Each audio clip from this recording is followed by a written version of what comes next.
प्रिय मित्रों, आज हम लोग फिर से अपनी जो पीजीटी की सीरीज चल रही थी, तैयारी की सीरीज चल रही थी, उसी क्रम को आगे बढ़ाते हुए आज हम अपने अगले लेक्चर की तरफ आएंगे। अभी तक हमने मैट्रिसेस के प्रकार देखे थे, उनका मल्टीप्लिकेशन, एडिशन किस तरह से होता था, इसके बारे में बात की थी। आज हम लोग एक नए टॉपिक की, मैट्रिक्स के ही नए टॉपिक की बात करेंगे, जिसको हम कहते हैं ट्रांसपोज ऑफ ए मैट्रिक्स।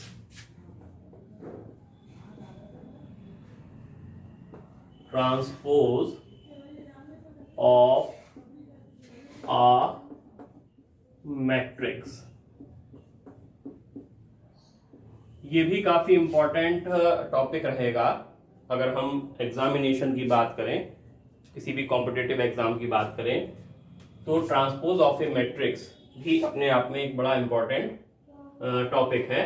इसमें देखिए क्या कहा जाता है, बड़ा सिंपल से इसका एक सिद्धांत है कि जो भी आपको एक मैट्रिक्स दी जाएगी उसमें कुछ नंबर ऑफ रोज होंगे, नंबर ऑफ कॉलम होंगे। तो मान लीजिए हमारे पास ये m/n की एक मैट्रिक्स है aij, इसके एलिमेंट्स हैं। तो इसका जो ट्रांसपोज है उसको हम इससे नोटेट करते हैं a p या फिर a डैश। और किस तरह से डिफाइंड होता है ये कि जो रो आ रही हैं उनको कॉलम में लिख दीजिए और जो कॉलम है वो उनको रो में कन्वर्ट कर दीजिए। तो ऑब्वियसली इनका जो ऑर्डर है वो चेंज हो जाएगा, n क्रॉस m हो जाएगा। जैसे मैं इसको एक एग्जांपल से आपको समझाऊं, मान लीजिए मेरे पास 2, 4, 5, 1, 2, 3 है। तो इसके लिए इसका ट्रांसपोज जो है वो क्या हो जाएगा, 2, 4, 5 जो रो है वो कॉलम में आ जाएगी और जो कॉलम आपको दिख रहे हैं वो रो में आ जाएंगे। तो ये इसका एक डेफिनेशन है, इसको समझने के लिए हम ऐसा समझ सकते हैं। लेकिन अगर कोई स्क्वायर मैट्रिक्स है तो स्क्वायर मैट्रिक्स के लिए किसी भी मैट्रिक्स के ट्रांसपोज का ऑर्डर सेम रहता है। तो भाई 3/3 है, उसका ऑर्डर भी 3/3 रहेगा। तो स्क्वायर मैट्रिक्स के लिए जो ऑर्डर होता है वो फिर सेम रहेगा। ठीक है, इसकी प्रॉपर्टीज पर अगर हम आ जाएं, व्हाट आर द प्रॉपर्टीज?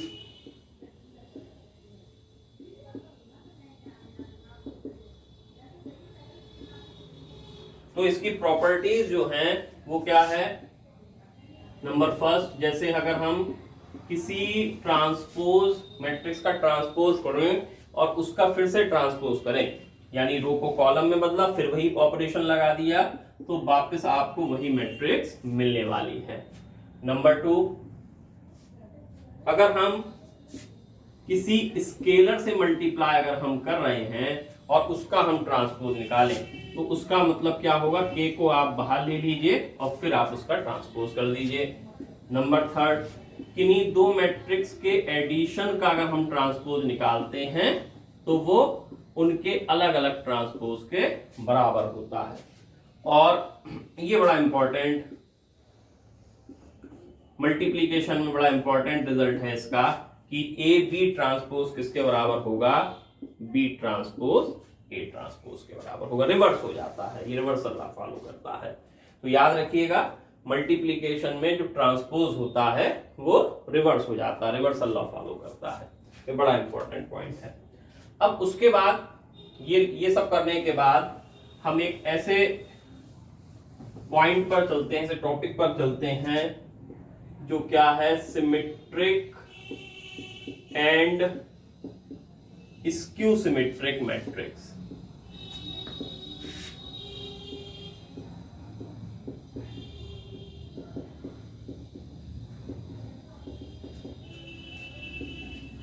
सममित एवं विषम सममित आव्यूह, हिंदी में इसको बोलते हैं सममित एवं विषम सममित आव्यूह। अगर हम कॉम्पिटिटिव एग्जाम की यहां पर भी इस टॉपिक पर बात करें तो ये भी अपने आप में बड़ा इंपॉर्टेंट रोल प्ले करती है, क्योंकि ये प्रॉपर्टी ट्रांसपोज से रिलेट करती है, ये मैट्रिक्स ट्रांसपोज से रिलेट करती है। इसमें क्या कहा गया कि कोई भी square matrix A, N E square matrix A, ये सिमेट्रिक कब होगी, जब उसका ट्रांसपोज उसी मैट्रिक्स के बराबर हो जाए। कब? कि if A transpose equals to A, इसका मतलब क्या हुआ कि ए आई जे और ए जे आई दोनों कैसे हो, सेम हो। तो ऐसा कब हो सकता है? जैसे डायगोनल में तो आप कोई भी नंबर ले लीजिए, कोई फर्क नहीं पड़ने वाला, लेकिन अगर यहां पर 5 लिया आपने तो ये A12 की पोजीशन है, A12 5 है, तो डेफिनेटली अगर मैं इनको इंटरचेंज करूं तो 2 1 ये भी समान होना चाहिए, मतलब यहां पर भी नंबर 5 होना चाहिए। ये अगर 4 है तो ये भी 4, ये अगर 1 है तो ये भी 1। तो इस तरह से आप देखेंगे कि ए आई जे और ए जे आई जो है बराबर है, डायगोनल में कुछ भी हो सकता है। तो ऐसी जो मैट्रिक्स है ये कैसी कहलाती हैं? सिमेट्रिक मैट्रिक्स कहलाती हैं। A12 की पोजीशन पर A21 हो गया, A13 पोजीशन है तो A31 ये हो गया, A23 पोजीशन ये है तो A32 ये हो गया। अब उसके बाद अगर हम बात करें तो स्क्यू सिमेट्रिक मैट्रिक्स की आई।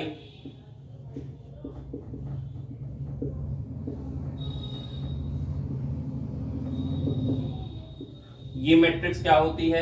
अगर किसी मैट्रिक्स के ट्रांसपोज जो है उसकी नेगेटिव वैल्यू के बराबर हो जाए तो ऐसी मैट्रिक्स को हम स्क्यू सिमेट्रिक मैट्रिक्स कहते हैं।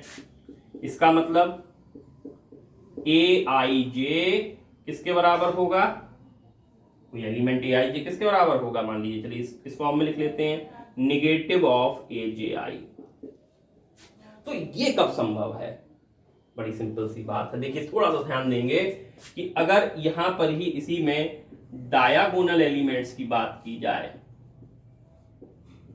कि स्क्यू सिमेट्रिक के डायगोनल एलिमेंट क्या होंगे। डायगोनल एलिमेंट मतलब ये क्या है? A11, A22, A33, आई और जे समान होते हैं। तो अगर ए आई आई की बात की जाए तो वो किसके बराबर होगा स्क्यू में? नेगेटिव आई आई आई के। हमने परिभाषा से देखा, एक तरफ ले जाएं तो 2AII इक्वल्स टू 0, यानी कि हम ये कह सकते हैं कि AII 0 होगा। इसका मतलब एक कंक्लूजन निकला, एक रिजल्ट निकला कि अगर कोई मैट्रिक्स स्क्यू सिमेट्रिक है तो उसका डायगोनल एलिमेंट हमेशा कैसे होंगे? 0 होंगे। तो ये बड़ा ध्यान देने वाली बात है। इससे भी जज हो सकती हैं चीजें एग्जाम में कि अगर कोई मैट्रिक्स जिसका डायगोनल एलिमेंट 0 0 है तभी वो स्क्यू सिमेट्रिक हो सकती है। लेकिन और क्या चीजें हो सकती हैं? देखिए डायगोनल तो 0 0 हो गई, अब यहां पर 2 है तो A12 तो इसका नेगेटिव यहां आएगा। ये -5 है मान लीजिए तो 5 इधर आएगा, ये 3 है तो -3 इधर आएगा। तो ये अपने आप में ये कैसी मैट्रिक्स कहलाएगी? ये स्क्यू सिमेट्रिक मैट्रिक्स कहलाएगी। लेकिन ये कंफर्म है, ये 100% होगा कि डायगोनल एलिमेंट हमेशा ही 0 होंगे। अब हम नेक्स्ट बात करेंगे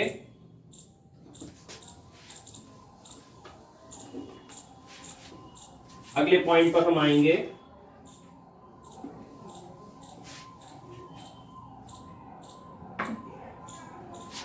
ध्यान दीजिए, एक हमने एक प्रॉपर्टी या क्वेश्चन कह लीजिए कि अगर आपके पास कोई भी स्क्वायर मैट्रिक्स है A, if A is any square matrix with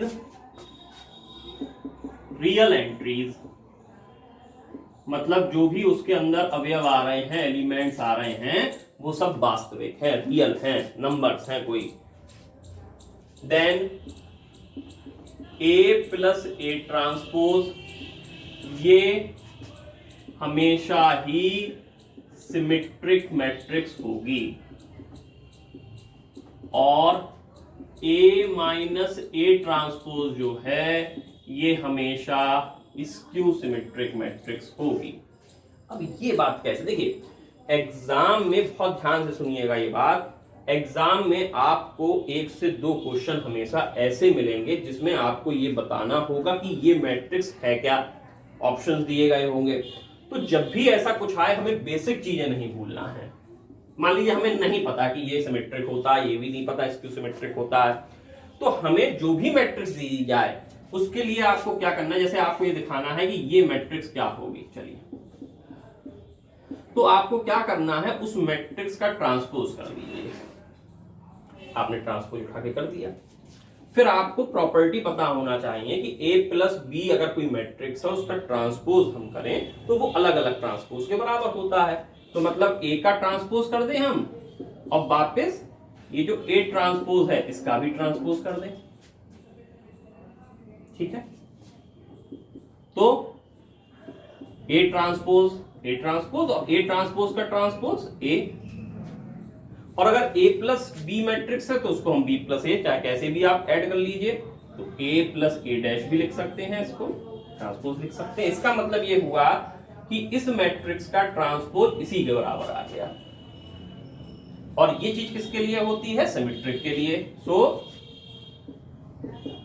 a plus A transpose कैसी मैट्रिक्स हो गई, ये सिमेट्रिक मैट्रिक्स हो गई। अब नेक्स्ट अगर हम बात करें तो a माइनस ए ट्रांसपोज, इसका ट्रांसपोज करके देखिए क्या आता है। चलिए a है तो a का ट्रांसपोज माइनस ए ट्रांसपोज का ट्रांसपोज, a ट्रांसपोज और a ट्रांसपोज का ट्रांसपोज, a माइनस कॉमन ले लें तो a माइनस ए ट्रांसपोज आ जाएगा।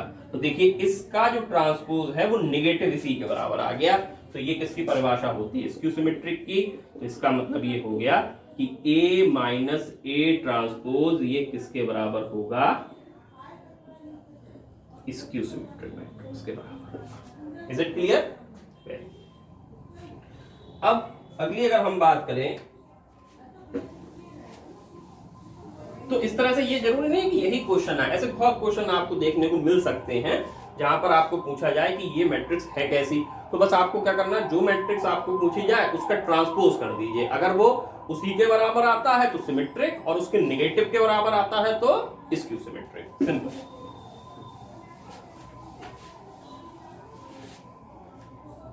उसके बाद आपको ये बताना है यहां पर कि show that every square matrix A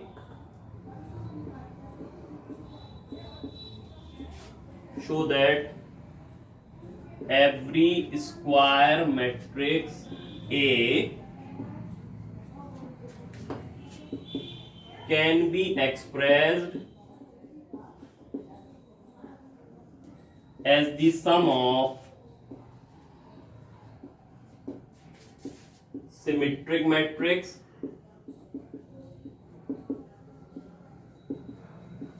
and skew symmetric matrix।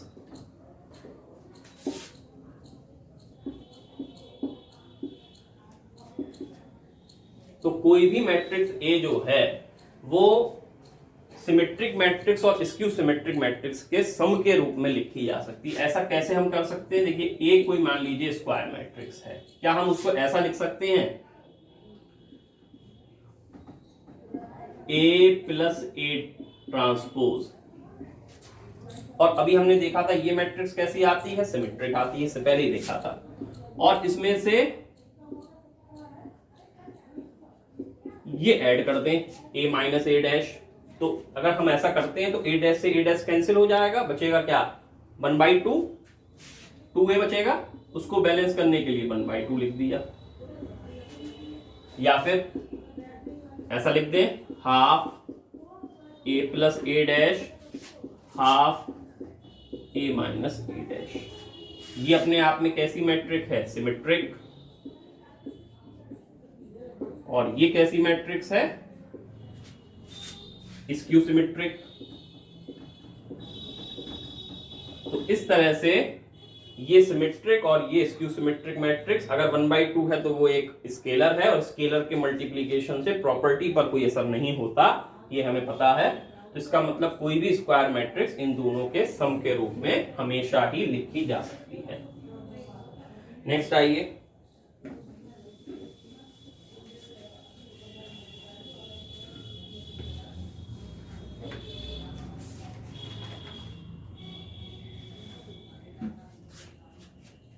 अगर कोई square matrix A skew symmetric है तो आपको बताना है कि उसका स्क्वायर यानी ए स्क्वायर कैसी मैट्रिक्स होगा, क्या स्क्यू सिमेट्रिक होगा, सिमेट्रिक होगा, या कुछ नहीं होगा।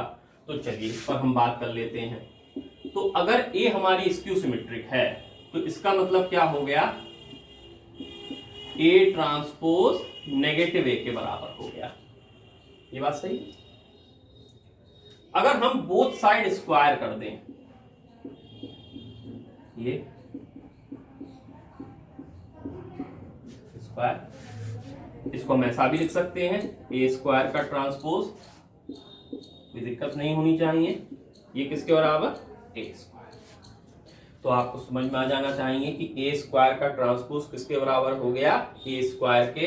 इसका मतलब ए स्क्वायर कैसी मैट्रिक हो गई, सिमेट्रिक मैट्रिक्स, सममिताव्यू हो गया, ये सिमेट्रिक मैट्रिक्स हो गई। तो हम एक कंक्लूजन कह सकते हैं, याद रखिएगा ये एग्जाम के पॉइंट ऑफ व्यू से, कि इवन पावर अगर है 2, 4, 6, यानी अगर कोई ए सिमेट्रिक स्क्यू सिमेट्रिक मैट्रिक्स है तो उस पर इवन पावर कैसी होगी, हमेशा सिमेट्रिक होगी। लेकिन अगर ऑड पावर आ रही है, इंटीजर और बुला लीजिए, even integer power, odd integer power, even odd तो वैसे अपने आप में यही मतलब है उसका, ठीक है, इवन पावर या ऑड पावर। तो ऑड पावर क्या हो जाएगी, स्क्यू सिमेट्रिक हो जाएगी। ऑड पावर कैसी हो जाएगी, स्क्यू सिमेट्रिक मैट्रिक्स हो जाएगी। तो ये याद रखने वाली चीज है। जैसे अगर फॉर एग्जांपल अगर आपसे पूछा जाता ए क्यूब क्या होगा, ए क्यूब, तो आप क्या करते, दोनों तरफ क्यूब करते, -a का क्यूब, और -a का क्यूब क्या लिख सकते थे हम, ए क्यूब ट्रांसपोज, और ये तो माइनस ही रहता, ए क्यूब। इसका मतलब ये मैट्रिक्स कैसी आती, स्क्यू सिमेट्रिक आती फिर से, राइट। तो ये चीज याद रखेंगे, इवन पावर है तो सिमेट्रिक, और ऑड पावर है तो स्क्यू सिमेट्रिक, जबकि ए अपने आप में कोई स्क्यू सिमेट्रिक मैट्रिक्स है।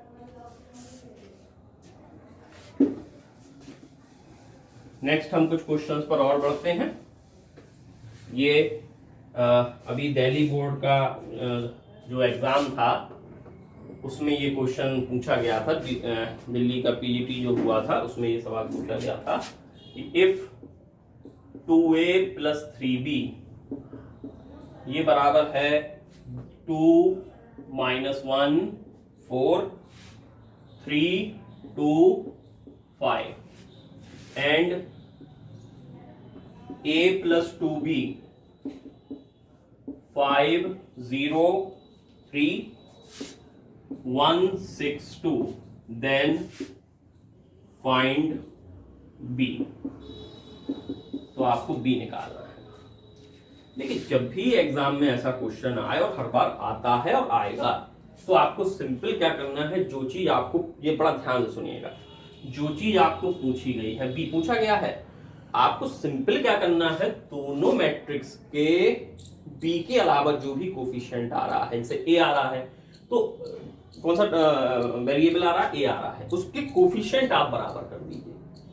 यहां पर ए है, यहां पर 2 है, मैं क्या काम करूंगा, इसे 2 से मल्टीप्लाई कर दूंगा। बहुत जल्दी से ये करना है, समझने के लिए तो अभी हम आराम से समझ रहे हैं, लेकिन एग्जाम में जब हम करेंगे तो ये कॉन्सेप्ट हमारे बिल्कुल क्लियर होने चाहिए। क्या करेंगे हम, 2a + 3, तो यहाँ पे इसको आपने इस वाली को 2 से मल्टीप्लाई करा, तो ये हो गया 2a + 4b। क्या हो जाएगा, हर एक एलिमेंट को 2 से मल्टीप्लाई कर दो, आ गया। अब क्या करिए, b निकालना है, ये 3b है, यहां से ये सब्ट्रैक्ट करेंगे तो ये तो कट जाए, ये तो कैंसिल हो जाएगा, 4b माइनस 3b कितना बचेगा, b बचेगा। तो इस तरह से b कितना आ जाएगा, यानी इसमें ये वाले ये सब्ट्रैक्ट कर दीजिए। तो 10 minus 2 8, 0 minus minus plus 2, 2 minus 3 minus 1, 12 minus 2 10 और 4 माइनस 5 माइनस 1, यह आपका आंसर हो जाएगा। तो ये जब एग्जाम में करेंगे तो बड़ा जल्दी जल्दी, बहुत मतलब हार्डली ये 20 सेकंड से भी कम का समय लेगा अगर आपको प्रैक्टिस है तो, और ये बड़ा आसानी से हमें मिल जाएगा इसका सॉल्यूशन, ठीक है। उसके बाद नेक्स्ट क्वेश्चन पर आते हैं। ये यूपी टीजीटी में पूछा गया क्वेश्चन है, इस पर हम बात करेंगे।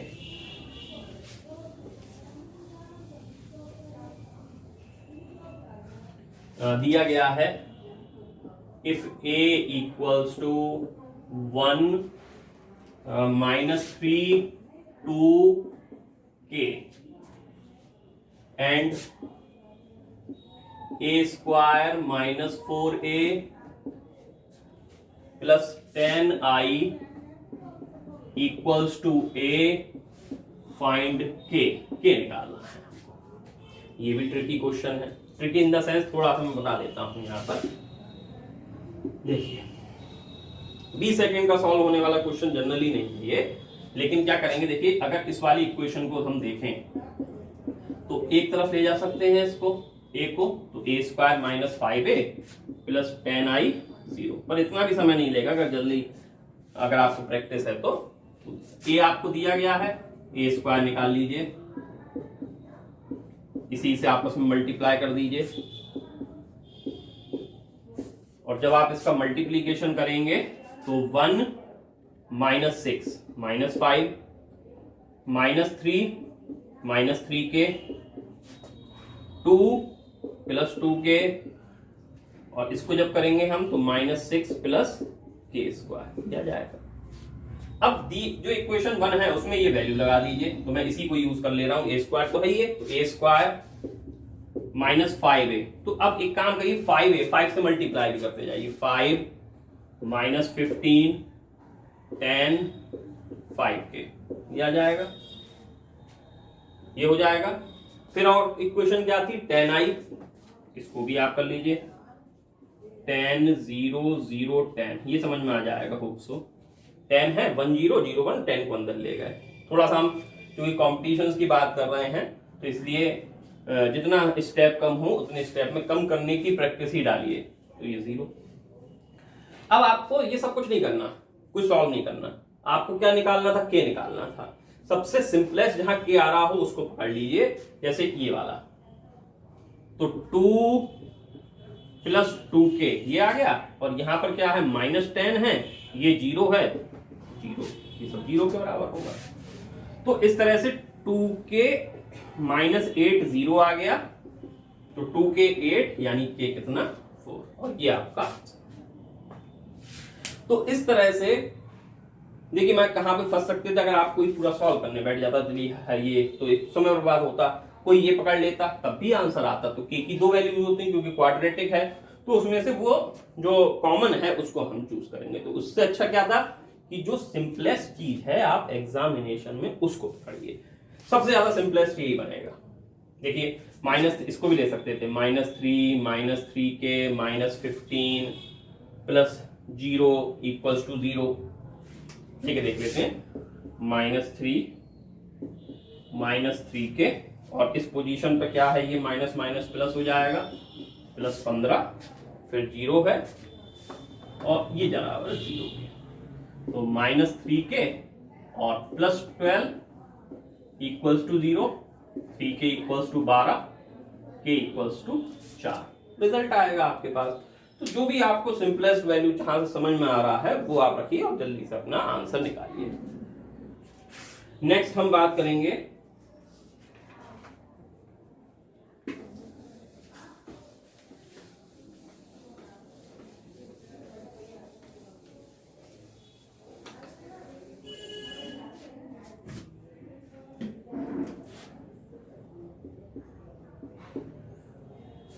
आपसे ये पूछा जाए कि ए ट्रांसपोज ये कैसी मैट्रिक है, सिमेट्रिक या स्क्यू सिमेट्रिक, कि ये क्या है, सिमेट्रिक या स्क्यू सिमेट्रिक। करना क्या होगा आपको, जो भी मैट्रिक्स दी जाए उसका ट्रांसपोज कर दीजिए। और मल्टीप्लीकेशन में रिवर्सल लॉ फॉलो होता था, ये मैंने आपको बताया था। तो यहां से स्टार्ट करिए, ए ट्रांसपोज का transpose into A transpose, A transpose का ट्रांसपोज ए और ए, तो वही मैट्रिक्स वापस आ गई। इसका मतलब ए ट्रांसपोज कैसी मैट्रिक्स हो गई, सिमेट्रिक मैट्रिक्स हो गई। बड़े क्वेश्चन मिलेंगे आपको, बहुत सारे क्वेश्चन ऐसे मिल सकते हैं जहां पर आपको, जब आप प्रैक्टिस करने जाएंगे, मैं क्वेश्चंस दूंगा, वहां पे आपको बहुत सारे क्वेश्चंस आए हुए दिखेंगे जो इस तरीके के आते हैं। आल्सो अगर आपको इसका ऑर्डर चेंज कर दूं कि ये कैसी मैट्रिक्स है, तो ये आप मुझे बताएंगे ये कैसी मैट्रिक्स है, कमेंट बॉक्स में जरूर लिख के बताएंगे कि ये अपने आप में कैसी मैट्रिक्स आती है। ये मैं आप लोगों के ऊपर छोड़ता हूं कि ये सिमेट्रिक मैट्रिक्स आएगी और या स्क्यू सिमेट्रिक मैट्रिक्स आएगी। चलिए ठीक है, अब हम नेक्स्ट बात करेंगे एक नए टॉपिक की, जिसको हम बोलेंगे कॉन्जुगेट ऑफ मैट्रिक्स। किसी मैट्रिक्स की कॉन्जुगेट मैट्रिक्स निकालना। इसको हम, अगर आपके पास ए मैट्रिक्स एग्जाम्पल ही ले लेता हूं, देखिए कॉन्जुगेट ऑफ ए मैट्रिक्स हमेशा उन मैट्रिक्स की निकाली जाएगी जिनके एलिमेंट्स कैसे होंगे, कॉम्प्लेक्स नंबर होंगे। कॉम्प्लेक्स नंबर आप समझते होंगे इस तरह से, जिनमें आई का टर्म आता है, जैसे 2 + 3i, एक 4 ले लेता हूं मैं, 2i और 7 - 3i मान लीजिए। और आपसे ये कहा जाए कि इसकी कॉन्जुगेट मैट्रिक्स निकालिए, तो इसका नोटेशन ये होता है, ऊपर बार का साइन लगा देते हैं, ए बार। क्या करेंगे, जो i का साइन है, जैसे +3i है तो यहाँ -3i हो जाएगा। रियल में कोई चेंजेस नहीं होते हैं, तो 4 का 4, ये 2i का साइन चेंज, यहां पर 7 - 3i है तो 7 + 3i। इसका मतलब aij is equals to aij का बार, उस एलिमेंट के ऊपर बार लग जाएगा, यानी उसका कॉन्जुगेट हो जाएगा। तो ये क्या कहलाएगा, कॉन्जुगेट ऑफ ए मैट्रिक्स कहलाएगा। नाउ अगेन हम जो बात करेंगे अब वो है conjugate transpose of A matrix. इस पे भी प्रॉपर्टी बनी है, इसलिए मैं इसको पढ़ा रहा हूं, conjugate transpose of A matrix. देखिए जैसा नाम दिख रहा है कि कॉन्जुगेट कर देंगे उस मैट्रिक्स का और फिर ट्रांसपोज कर देंगे। ट्रांसपोज करना भी आपने सीखा था, तो जैसे 2 + 3i 0, 4i, 5 + i 7i, 5, 2i -1 और 8 + 9i। मान लीजिए ये मैट्रिक्स है, कोई एक आपको ये मैट्रिक्स दे दी गई। तो सबसे पहले आपने इसका क्या निकाला, कॉन्जुगेट निकाला। तो कॉन्जुगेट निकालेंगे तो क्या करेंगे, आई का साइन बदल देंगे, ठीक है। 5 + i है तो 5 - i, ये -7i, ये 5, ये -2i, real number as it is वही रहेगा। और ट्रांसपोज भी करना है तो क्या करेंगे, ए बार का ट्रांसपोज कर दिया। तो ट्रांसपोज कैसे करते थे, जो रो आ रही है वो कॉलम हो जाएगा, राइट। ये फर्स्ट रो फर्स्ट कॉलम में कन्वर्ट हो गई। इसी तरह से सेकंड रो जो है ये सेकंड कॉलम में कन्वर्ट हो गई। थर्ड रो जो है वो थर्ड कॉलम में कन्वर्ट हो गई। और इसको एक कॉमनली हम नोटेट करते हैं ए स्टार से, और कुछ ऑथर इसको थीटा भी नाम दे देते हैं। तो ये नोटेशन है ए स्टार, यानी कि कॉम्प्लेक्स ट्रांसपोज का। तो अगर इफ आपके पास ए आई जे कोई मैट्रिक्स है तो ए स्टार या ए थीटा किसको हम बोलेंगे, ए जे आई बार को। ए जे आई मतलब ट्रांसपोज हो गया, बार मतलब उसका कॉन्जुगेट हो गया, ठीक है। अब उसके बाद जो इन पर प्रॉपर्टीज बनी हैं वो जरा समझ लीजिए। दो प्रॉपर्टी, जैसे ट्रांसपोज पर दो प्रॉपर्टी थी, सिमेट्रिक एंड स्क्यू सिमेट्रिक, वैसे ही कॉम्प्लेक्स कॉन्जुगेट पर भी दो प्रॉपर्टीज बनी जिनको हम बोलेंगे Hermitian matrix and skew Hermitian matrix. तो सबसे पहले हर्मिशियन मैट्रिक्स देख लेते हैं कि कौन सी मैट्रिक्स हर्मिशियन कहलाएगी। तो इफ एनी स्क्वायर, ए कोई स्क्वायर मैट्रिक्स है तो ये मैट्रिक्स हर्मिशियन कब कहलाएगी? इफ ए स्टार ए के बराबर हो जाए, मतलब उसका कॉम्प्लेक्स कॉन्जुगेट उसी के बराबर हो जाए। तो ए आई जे आई बार जो है ये ए आई जी के बराबर हो, ऐसा अगर है तो कोई मैट्रिक्स कैसी कहलाएगी? हर्मिशियन मैट्रिक्स कहलाएगी। अब देखिए सबसे इंपॉर्टेंट चीज, फॉर डायगोनल एलिमेंट्स।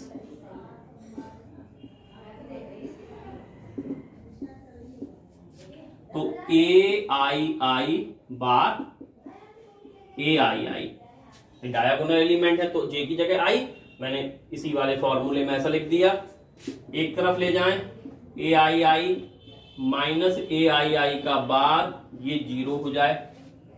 ऐसा कब हो सकता है कि कोई एलिमेंट और उसका कॉन्जुगेट, जैसे अगर 2 + 3i लिया मान लीजिए, तो इसका कॉन्जुगेट क्या होगा? 2 - 3i होगा। क्या ये 0 हो सकता है? कभी नहीं।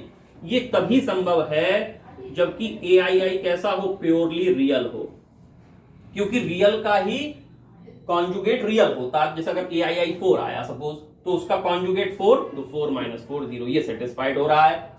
कोई कॉम्प्लेक्स नंबर आ जाएगा तब ये कभी सेटिस्फाइड नहीं हो जाएगा। जैसे 2i है और इसका 2i का जो कॉन्जुगेट है वो -2i, तो ये 4i हो जाएगा, कभी 0 होगा ही नहीं। तो इसलिए हर्मिशियन मैट्रिक्स है तो ये कंपलसरी है कि उसका डायगोनल एलिमेंट कैसा हो? 0 हो। तो every diagonal element is real in Hermitian matrix। तो हर्मिशियन मैट्रिक्स का हर एक एलिमेंट डायगोनल का वो रियल ही होना चाहिए। तो ये कंडीशन बनी हर्मिशियन मैट्रिक्स की। उसके बाद बात करिए अब स्क्यू हर्मिशियन की। तो देखिए ये स्क्यू हर्मिशियन मैट्रिक्स क्या होती है? यदि किसी मैट्रिक्स के कॉन्जुगेट ट्रांसपोज या ट्रांसपोज कॉन्जुगेट, इसको हम ए स्टार से कहते हैं, वो -a के बराबर हो जाए, तो ऐसी मैट्रिक्स ए जो है वो कैसी मैट्रिक्स कहलाएगी? स्क्यू हर्मिशियन मैट्रिक्स कहलाएगी। यानी A I J is equals to A J I का बार। तो दिस इज द रिजल्ट और दिस इज द पार्ट जो स्क्यू हर्मिशियन के लिए है कि ए स्टार जो है वो -a के बराबर होना चाहिए। अब व्हाट अबाउट डायगोनल? डायगोनल की अगर हम बात कर ले तो ए आई ये किसके बराबर हो? ये माइनस है यहाँ पर, -ऑफ ए आई बार, यानी एक तरफ ले जाएंगे तो A I plus A I bar equals to 0। ये कब संभव है ऐसी कंडीशन? या तो डायगोनल 0 हो। क्यों? क्योंकि 0 और 0 का कॉन्जुगेट 0 और वो 0 के बराबर, तो इसका मतलब या तो 0 हो, और एक कंडीशन और हो सकती है कि प्योरली इमेजिनरी हो। जैसे मान लीजिए 2i है फॉर एग्जांपल, 2i का कॉन्जुगेट -2i, क्या ये 0 के बराबर है? यस। तो इसका मतलब ये हो गया कि 0 हो या फिर प्योरली इमेजिनरी हो, तब ये संभव है कि ये कंडीशन फॉलो, ये कंडीशन होल्ड करे। तो स्क्यू हर्मिशियन के अंदर जो डायगोनल एलिमेंट्स हैं, याद रखिएगा, या तो कंप्लीटली 0 होंगे या पूर्णतया इमेजिनरी होंगे। तो ये चीज आपने हर्मिशियन स्क्यू हर्मिशियन मैट्रिक्स को समझा। आज के लिए इतना रखते हैं। अब मैं आप लोगों को क्वेश्चन देने शुरू कर रहा हूं। व्हाट्सएप ग्रुप जो मैंने बनाया हुआ है, मैंने आपको पहले भी नंबर दिया गया है, मेंशन भी है कि आप 9713020891 जो कि मेरा व्हाट्सएप नंबर है, आप इस पर अपना एक नाम और अपनी जगह जहां से आप बिलोंग करते हैं ये आप छोड़िए मुझे मैसेज करके, और मैं आपको उस ग्रुप में ऐड करूंगा और वहां पर आपको ये मटेरियल सारा कुछ मिलने वाला है, जहां पर आपको बहुत सारे क्वेश्चंस भी मिलेंगे और आप उनको करिए। डेफिनेटली आपको एग्जाम में अच्छा देखने को मिलेगा, आप अच्छा उससे कर पाएंगे। Thank you very much.